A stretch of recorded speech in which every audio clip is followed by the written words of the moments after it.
On a chilly December night in 1968, a young couple parked on a lover's lane in Northern California was gunned down by an unknown assailant. It was the gruesome beginning of a nightmare that would grip the Bay Area and confound investigators for decades. The perpetrator would come to be known as the Zodiac Killer, a name he gave himself in taunting letters to the press. In the 54 years since his terrifying crime spree, the Zodiac's identity remains one of America's most infamous, unsolved mysteries. How has this case stayed cold for over half a century, and why are we still captivated by the Zodiac Killer's cryptic legacy? The Zodiac Killer case endures because it has all the elements of a dark thriller: a shadowy killer who struck at random, ciphers and puzzles that challenged the authorities, and bold letters bragging about murder. Between 1968 and 1969, the Zodiac killed at least 5 people and severely injured 2 others in Northern California. He later claimed in his letters to have murdered 37 victims in total, though investigators could only confirm 5. Despite numerous leads and suspects over the years, no one has ever been charged, and the case remains open to this day. We'll delve into the Zodiac's reign of terror, the cryptic clues he left behind, the popular suspects and theories, and why, after 54 years, we still have more questions than answers. A trail of terror in the Bay Area. The Zodiac's confirmed crimes were concentrated in Northern California and all occurred in the late 1960s. His known victims were young couples and a lone taxi driver, killed in 4 separate attacks. Lake Herman Road, December 20th, 1968. High school students Betty Lou Jensen, 16, and David Faraday, 17, were parked in a secluded lover's lane on Lake Herman Road in Benicia, California, when an attacker approached their car. The killer ordered the couple out of the vehicle at gunpoint and shot them to death on the roadside. There were no immediate suspects, and the brutal double homicide baffled local law enforcement. Blue Rock Spring, July 4th, 1969. Just before midnight on Independence Day, Darlene Farron, 22, and Michael Mageau, 19, sat in a parked car at Blue Rock Springs Park in Vallejo, California. Another vehicle pulled up alongside, then drove off, only to return minutes later and park behind them. Without warning, the occupant opened fire with a 9mm pistol into the couple's car. Farron was killed, but miraculously, Mageau survived multiple gunshot wounds. About 40 minutes after the shooting, a man called police, directing them to the crime scene and claiming responsibility for the attack, as well as the Lake Herman Road murders from the previous year. It was the first time the killer revealed his presence, though his name remained unknown.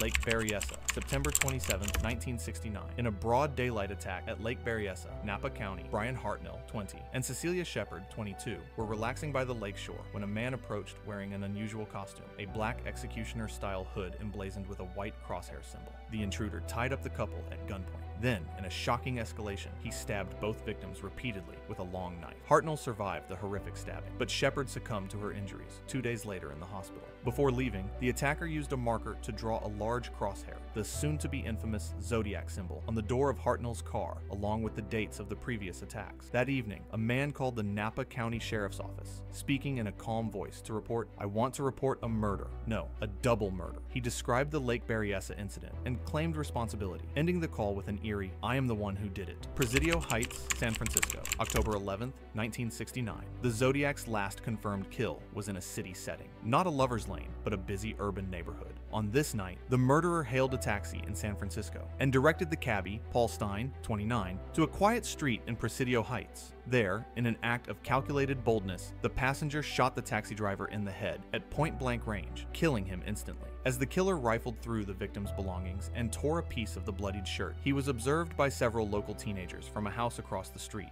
These eyewitnesses would help police sketch the suspect's face. Moments later, 2 patrol officers responding nearby actually spotted a man fitting the suspect's description walking away from the area. They briefly spoke to him without realizing he was the killer. A tragic miscommunication. The officers were initially told to look for a black suspect instead of a white man. By the time the mistake was realized, the Zodiac had slipped away into the night. In the wake of Stein's murder, the killer himself sent a grisly proof to the media. 2 days after the crime, the San Francisco Chronicle received an envelope from the Zodiac containing Stein's bloody shirt fragment, vouching for his claim to the killing. At this point, the Bay Area was fully gripped by fear. A serial killer was openly bragging about outsmarting the police, and none could predict where he would strike next. What truly sets the Zodiac Killer apart, and what continues to fascinate and frustrate, is how he toyed with the public and the authorities through letters and ciphers. The murderer didn't just commit violent crimes, he played a twisted game of cat and mouse in the media, revealing just enough to instill terror and challenge the police. The first known Zodiac letters arrived on August 1st, 1969, when 3 California newspapers, the Chronicle, the San Francisco Examiner, and the Vallejo Times-Herald, Each received an almost identical handwritten letter. In these letters, the writer took credit for the two recent attacks, Lake Herman Road and Blue Rock Springs, and provided specific details that only the killer would know. He then made a chilling demand. Each newspaper was to publish an enclosed mysterious cipher, or he would go on a killing rampage. The three-part cipher consisted of 408 seemingly random symbols, a substitution cryptogram that, when combined, supposedly hid a secret message. The killer insisted his cipher appear on the front page, threatening that if it was not printed, he would cruise around all weekend and murder more people. Under pressure, the newspapers published the coded puzzles, and thus the public was introduced to the mind of the Zodiac. The cipher was cracked within a week by an amateur sleuth couple, a local schoolteacher and his wife, revealing the disturbing text inside. In it, the Zodiac gleefully described the thrill he got from killing humans, calling it so much fun and the most thrilling experience, even better than killing wild game in his warped view. He also mentioned the notion of collecting slaves for the afterlife, a macabre reference that matched his later statements. Notably, however, he never revealed his identity in the 408 symbol cipher. The section where he hinted his name might appear was just gibberish, a taunt that kept everyone guessing. Over the next few months and years, the Zodiac continued to send a barrage of letters, cards, and cryptograms to the press and police. In these messages, he gave himself the moniker Zodiac and adopted the menacing crosshair symbol as his signature. He provided more ciphers, each more complex than the last, made threats, and mocked the authorities' failure to catch him. One letter famously included a diagram of a homemade bomb intended for a school bus, accompanied by a threat to shoot out the tires of a school bus and pick off the kiddies as they come bouncing out. This vivid threat to children struck fear into the community, so much so that school buses were escorted by police cars for a time in late 1969. The Zodiac's correspondence often contained clues mixed with red herrings. He would reference local crimes, quote musicals like The Mikado, and slip in cryptic phrases. In one November, the 1969 letter, he taunted that police could never catch him because I have been too clever for them. In another, he sent a Halloween card with the ominous message, Paradise, slaves, formed by crossing letters, hinting again at his twisted afterlife fantasies. Perhaps most frustrating was a card in April 1970, where Zodiac wrote, "My name is Ray," followed by a 13-character cipher. Solving that tiny cipher could ostensibly unmask the killer, but to this day, the 13-symbol code remains unsolved, keeping the Zodiac's name a secret. One of the Zodiac's mysterious ciphers, known as the Z340 cipher, mailed November 8, 1969. This 340-character cryptogram stumped cryptographers for 51 years until it was finally decoded in 2020. For decades, the Zodiac's coded messages were a source of intense speculation. It wasn't until December 2020, over 51 years later, that one of his major ciphers was finally cracked. A team of private code breakers managed to decipher the infamous 340-character cipher, Z340, which the Zodiac had mailed to the San Francisco Chronicle in November 1969. The solution, verified by the FBI, revealed a taunting message. In it, the Zodiac gloated that he was not afraid of being executed if caught, because it will send me to paradise all the sooner. He claimed he had enough slaves waiting for him in the afterlife. He also dismissed a caller who had recently phoned into a TV talk show, claiming to be the Zodiac, saying, "That wasn't me on the TV show." Chillingly, the decoded message provided no hint of the Zodiac's identity, and even confirmed that he never intended to reveal his name. Two other ciphers, including the "My name is Io Ja" puzzle, remain unsolved, continuing to tease armchair detectives and experts alike. Through these letters and puzzles, the Zodiac cultivated his legend. He kept the public and press on edge, feeding on the attention. As one journalist later wrote, this killer's provocative communications gave the case a legendary status that outstripped the magnitude of the murders. In other words, it wasn't only the violence of the crimes that made Zodiac infamous, it was the ongoing spectacle he created. But for all his boasting, the Zodiac eventually went silent. After January 1974,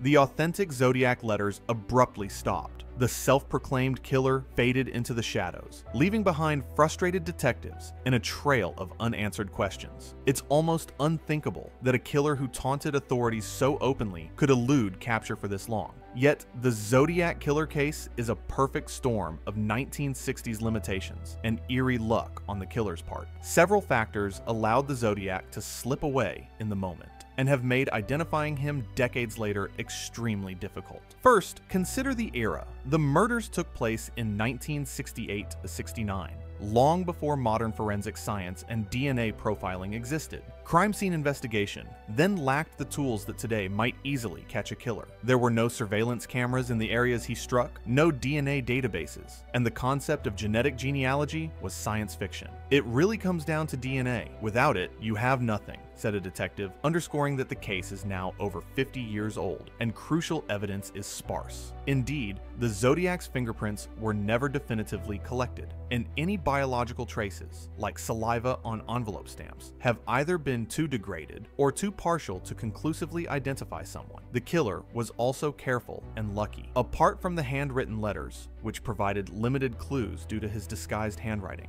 the physical description of the Zodiac was frustratingly vague. Only 3 survivors ever saw the attacker up close: Michael Mageau, Brian Hartnell, and the 3 teen witnesses to Paul Stein's murder, and their accounts varied. The composite sketch that police circulated showed a white male with horn-rimmed glasses and a crew cut, but it was essentially a generic face that could fit thousands of men. No witness ever got a clear look at the killer without a disguise. He wore a hood during the stabbing, and it was dark during the shootings, and thus the sketch and descriptions gave only a rough idea. A man about 5'8" to 6 or Zorro, tall, stocky build, light-colored hair, around 25-45 years old. In short, he looked like an ordinary guy, which made the pool of suspects huge and the true killer hard to pinpoint. Another challenge was jurisdiction. The Zodiac committed attacks in 4 different counties: Solano, Napa, San Francisco, plus a possible earlier crime in Riverside. In the late 1960s, police departments did not always coordinate investigations seamlessly. Communication and data sharing were limited, allowing the Zodiac to exploit gaps between jurisdictions. By the time a multi-agency task force formed, the killer had already vanished. The case grew cold, with boxes of files and tips accumulating over the years. The San Francisco Police Department alone investigated some 2,500 suspects over the decades, yet none yielded solid evidence. One inspector recalled how he filled 8 filing cabinets with Zodiac case files during the height of the investigation. Despite this massive effort, every promising lead eventually hit a dead end. Ironically, the Zodiac's own cryptograms, while creating his legend, may have offered little help in catching him. Many hoped that solving the ciphers would unmask the killer, but as noted, the one cipher solved in 1969 contained no name, and the one solved in 2020 only reiterated his desire to remain concealed. If the remaining unsolved ciphers do hide his identity, they have kept their secret for half a century. It's possible the Zodiac was simply bluffing about using the codes to reveal himself, enjoying the power of making everyone guess. Despite all these challenges, modern investigators haven't given up. In recent years, there's been renewed hope thanks to advances in DNA technology and forensic genealogy. The 2018 breakthrough of the Golden State Killer case, caught via genealogy after 40+ years, inspired agencies to attempt the same with the Zodiac. The Vallejo Police Department reportedly submitted old Zodiac evidence, like saliva from envelope seals, for genealogical DNA analysis around 2018. So far, results have been inconclusive, but officials remain optimistic. As one cold case investigator said, all it takes is one good DNA match, and the decades-long mystery could finally be solved. Until then, the case remains open in multiple jurisdictions, and every few years we hear whispers of a possible breakthrough. Yet, as of 2025, the Zodiac Killer's name and fate are still unknown. Over 50 years of investigation, countless names have been floated as the potential Zodiac Killer, from known criminals to eccentric locals, and even a few people turning in their own family members. The vast majority of these suspects have been ruled out or lack any real evidence. However, a few popular suspects and intriguing theories have endured in the Zodiac lore. Here are some of the most notable.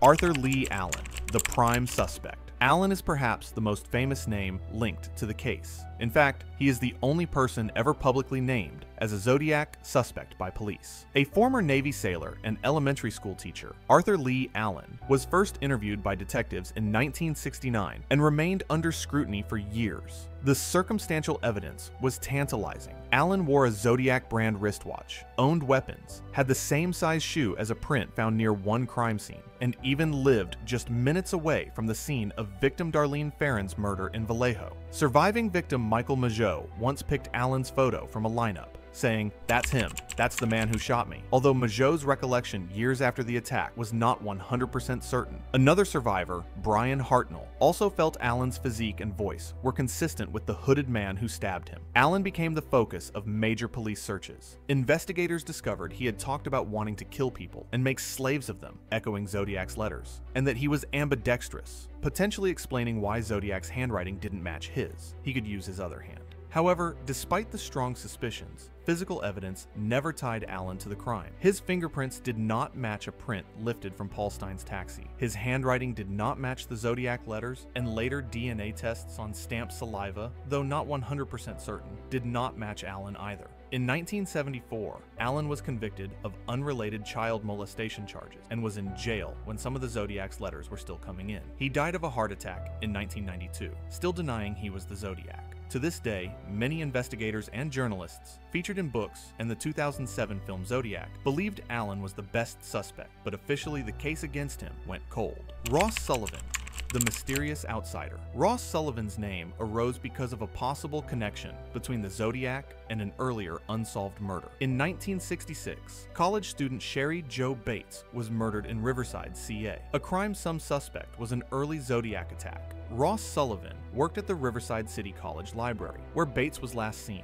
and he exhibited strange behavior after her death. Co-workers recalled that Sullivan vanished for several days right after the murder, and he had a habit of wearing military-style boots, similar to a boot print found at the Bates crime scene. Sullivan also resembled the Zodiac composite. Sketch. He was a heavy-set man who wore glasses and had a crew cut, much like the description of the killer at Stine's scene. Intriguingly, Sullivan moved north to Santa Rosa, CA in 1967, just before the Zodiac shootings began around the Bay Area. He suffered from schizophrenia and bipolar disorder and had been hospitalized multiple times, which, to some theorists, could fit the erratic pattern of the Zodiac's communications. One eerie detail often cited is that Zodiac's letters referenced The Mikado, an operetta by Gilbert and Sullivan, possibly a dark pun on Ross Sullivan's last name. Those who favor Sullivan as a suspect note that after Sullivan's death in 1977, the Zodiac letters and murders ceased. However, no direct evidence, DNA, fingerprints, etc., has ever linked him to the Zodiac crimes. Sullivan remains a speculative suspect whose plausibility rests on circumstantial coincidences. It's telling that an estimated 50 to 100 suspects are named every year by various tipsters and amateur sleuths, according to a website that tracks the case. More than 5 decades have passed since the Zodiac Killer's last confirmed communication. By now, if still alive, the Zodiac would likely be in his 80s or 90s, an old man watching the world dissect his crimes, or perhaps having taken his secrets silently to the grave. Yet, our collective obsession with the case has only grown with time. In the words of one reporter, this is the case that won't go away. It's a testament to how deeply the Zodiac entered American culture and psyche. Why does the Zodiac Killer continue to captivate us? For one, the story has all the elements of a real-life mystery novel that remains unfinished. The open-ended nature, the killer who literally got away with it, invites endless speculation. Each new piece of news, no matter how small, ignites hope that the puzzle might finally be solved. In the past few years alone, we've seen documentaries, true crime series, and books re-examining the evidence.